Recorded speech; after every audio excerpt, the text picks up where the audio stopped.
Bharatiya Janata party जानबूझ करके गलत भाषा इस्तेमाल कराती है, गलत भाषा लिखवाती है सोशल मीडिया पर, जिससे दूसरे लोग भी उन्हें जवाब दें।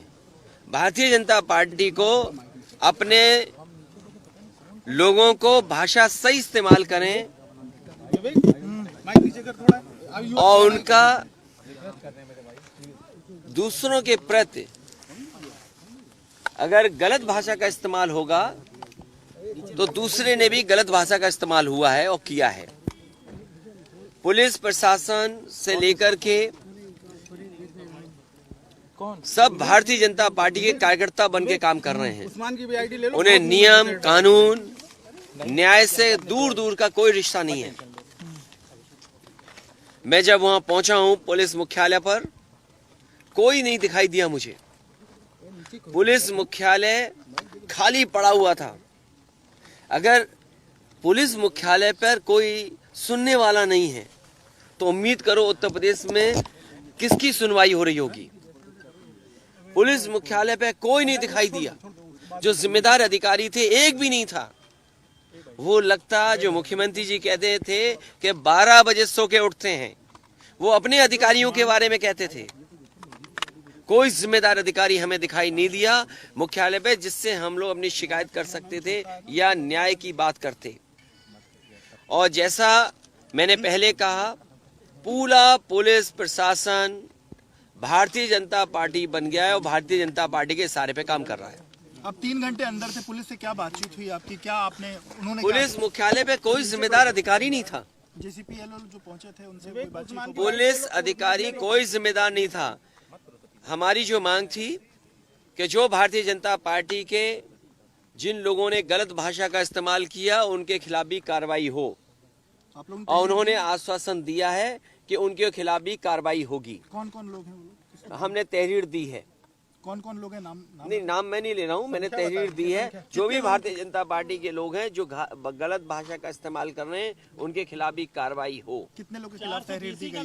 कितने लोग के खिलाफ तहरीर दी है? लगभग 14 धाराओं में मुकदमा दर्ज किया है। देखिए, पुलिस कुछ भी कर सकती है। देखिए, आदरणीय मोहम्मद आजम खान साहब को आपने देखा, उनके खिलाफ पूरा भारतीय जनता पार्टी लग करके उन्होंने झूठे मुकदमे लगा दिए। रमाकांत यादव विधायक पूर्व सांसद, उन पे मुकदमे कब के थे, उन्हें जेल भेज दिया। दीपक यादव, उन्हें जेल भेज दिया झूठे मुकदमे लगा करके। तो ये बड़े नेता से लेकर के छोटे नेता, या आपने कानपुर की घटना देखी हो। इसीलिए मैंने कहा कि भारतीय जनता पार्टी की सरकार में न्याय की उम्मीद मत करिए। ये झूठों के साथ हैं, जो अन्याय करते हैं उनके साथ हैं। सर, भाजपा तो ये कह रही है कि महिलाओं के खिलाफ अभद्र टिप्पणी हुई है, उस पर अखिलेश यादव डिफेंड कर रहे हैं। भारतीय जनता पार्टी महिलाओं के लिए क्या कह रही है? क्या भारतीय जनता पार्टी उनके घर परिवार नहीं है तो वो क्या इसी घर परिवार के बारे में बोलेंगे? क्या वो हमारे परिवार के बारे में बोलेंगे, हमारी बेटी के बारे में बोलेगी? ये किसने आजादी दी? किसकी ताकत पे वो बोल रही है? वो ताकत बीजेपी ने दी है, बीजेपी बुलवाती है। क्या मुख्यमंत्री के सहारे पे नहीं बोल रही है वो महिला? अगर मुख्यमंत्री जी के परिवार नहीं है तो दूसरे के परिवार पे अगर बोला जा रहा है तो वो चुप बैठे हैं, वो खुश हो रहे हैं इस बात को लेकर के, अपनी पुलिस आगे कर दे रहे हैं। जब उन पर शब्द खत्म हो गए, जब नहीं लड़ सकते हो तो पुलिस आगे करते हो, पुलिस आगे करके लड़ाई लड़ रहे हो आप। सर, वो तो ये कह रहे हैं पिछले 2 महीने से लगातार सपा में। अरे भारतीय जनता पार्टी से ज्यादा झूठा कोई नहीं है। सर, आपकी मुलाकात जेल में मैं तो आपसे कहूंगा कि आप वो महिला, वो भारतीय जनता पार्टी के लोग जो शब्द लिख रहे हैं, क्या वो लिखने चाहिए शब्द उनको? क्या आप मुख्यमंत्री आवास को गंगाजल से नहलाएंगे आप? क्या हमारे घर पे तुम्हें उन्होंने नहीं भेजा? क्या शब्द इस्तेमाल करती थी भारतीय जनता पार्टी? क्या आप ये नहीं जानते, इन बातों को नहीं जानते क्या? जो हुई आपके सामने, आपने भी देखा, एक पत्रकार। मेरी कोई मुलाकात नहीं हुई, न मेरी कोई बात हुई। ये सब, चाहे वो जेल प्रशासन हो चाहे पुलिस प्रशासन हो, पूरा भारतीय जनता पार्टी के कार्यकर्ता बन गए। मिलने नहीं दिया गया? हमें कोई मिलने नहीं दिया। कोई अलग समय बोला या कोई अलग? उन्होंने हमें किसी को मिलने नहीं दिया। हम जैसे आए थे वैसे वापस जा रहे हैं। अब क्या रणनीति रहेगी सर आगे की? रणनीति बनाएंगे, रणनीति बनेगी भारतीय जनता पार्टी को उखाड़ फेंकने की। मैंने आपसे कहा, और ये इसलिए जेल मिलने आए कि हम अपने कार्यकर्ताओं को जेल का दरवाजा दिखा दें, क्योंकि इसी दरवाजे से हम सबको जाना है। केशव मौर्य भी यही बात कहते हैं जो आप बात कह रहे हैं। ये केशव कौन है? देखिए आप, मैं फिर बोल रहा हूँ, फिर मैं नाम पूछूंगा आपका, फिर आप नाम नहीं बताओगे मुझे। अच्छा, उनकी क्या हैसियत है मुख्यमंत्री जी के सामने, मुझे आप बताइए ना। वो आप इसलिए कहते हैं कि पिछड़े पिछड़े लड़ जाएं। अरे मैं नहीं समझता हूँ आपकी भाषा क्या। सवाल ये है कि बीजेपी के जितने भी लोग हैं जो भाषा का इस्तेमाल करते हैं, क्योंकि सरकार उनका सहारा बनती है, और जब शब्दों में हार जाते हैं, लड़ाई जिस तरह की वो लड़ रहे थे, जब हार जाते हैं तो पुलिस आगे कर देते हैं। अरे कमजोर लोग हो तुम, पुलिस क्यों आगे करते हो? पुलिस को कम से कम अननेसेसरी दबाव मत बनाओ, पुलिस को भी अपना काम करने दो। अगर समाजवादी पार्टी के किसी हैंडल से इस तरह की भाषा का इस्तेमाल हुआ है और अगर आपने कार्रवाई की है तो पुलिस को खुली छूट दो। भारतीय जनता पार्टी के लोग जो इस्तेमाल कर रहे हैं भाषा, उनके खिलाफ भी कार्रवाई हो। तो आज क्या लगता है जो आश्वासन मिला है कि बाकी लोग के अरे तुम ही पूछते रहोगे, और कोई नहीं पूछेगा। तुम्हारा ही चैनल चलता अकेला, के औरों का नहीं चलता। भाई ऐसा मत करो, ऐसा मत करो भाई।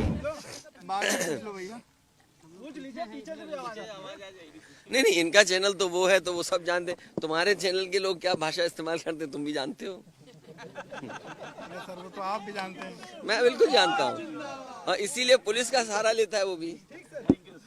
देखिए, बीजेपी के लोग जब कमजोर पड़ जाते हैं, जब उन्हें लगता है कि वो नहीं मुकाबला कर पाएंगे, नहीं सामना कर पाएंगे, तब ये पुलिस को आगे करते हैं। और पुलिस पे भी इतना अननेसेसरी दबाव है कि वो सही निर्णय और न्याय न दिला सके। आंदोलन होगा। आज तो देखा नहीं आपने, कितने घबराए हुए थे लोग। अभी कोई आंदोलन नहीं था, हम तो केवल मुख्यालय देखने गए कि जो मुख्यालय समाजवादी सरकार ने बनाया, जिसमें पुलिस को इतनी अच्छी व्यवस्था दी बैठने के लिए, जिससे जनता को न्याय मिले, कहाँ जनता को न्याय मिल रहा है? आप बताइए। बलवंत सिंह है, बलवंत सिंह की पुलिस ने मार मार के जान ले ली। ये बीजेपी के लोग यही तो कहते थे कि समाजवादी सरकार में अगर कोई मरता है, यादव मरेगा, मुसलमान मरेगा, तो उसे मुआवजा ज्यादा देंगे। ये सरकार क्यों पीछे हट रही है? क्यों 1 करोड़ रुपए नहीं दे रही? बलवंत सिंह को परिवार को क्यों 1 करोड़ रुपए नहीं दे रही ये सरकार? कन्नौज में अगर हत्या हुई है, एक साकी परिवार है, उसकी मदद क्यों नहीं कर रहे हैं 50 लाख से? उसकी पत्नी की सरकारी नौकरी क्यों नहीं दे रहे हैं? जब इनकी सरकार नहीं थी तो आरोप क्या लगाते थे कि समाजवादी लोग भेदभाव करते हैं मदद में, सहयोग में। आज तो सरकार इनकी है। किस कानून, किस नियम ने आपको रोका है जो आप बलवंत सिंह की पत्नी को नौकरी सरकारी नहीं दे रहे हैं? किस कानून ने आपको रोका है? किस अधिकार से आप नहीं दे पा रहे हैं? अगर आप औरों को नौकरी दे सकते हो सरकारी, तो उसके परिवार के सदस्य को क्यों नहीं नौकरी दे रहे हैं? ठीक है सर, थैंक यू। चलिए, धन्यवाद।